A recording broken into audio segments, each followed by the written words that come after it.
বলতে আমি আজকে বাড়িতে ঘুমাইতেছিলাম।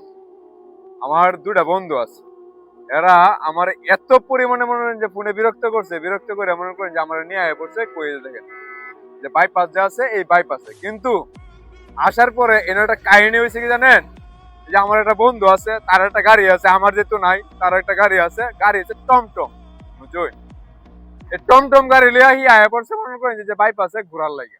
এই যে গাড়ি এই যে ব্রিজ নষ্ট হয়েছে, মানে এমন একটা বিপদে পড়ছি। এই যে ইয়ার আত্মে ময়লা এত পরিমাণে, তার মানে গাড়ি ঠিক করতে করতে কি যে কুম্বাল আমরা কইলে যাবো ঘুরতে, আমরা এই চিন্তা ভাবনা করতেছি। এই যে 40 যে ব্রিজ আছে, বাইপাসে যে ব্রিজ আছে নদীর উপরে, এই ব্রিজের মধ্যে আমরা আটকে গেছি।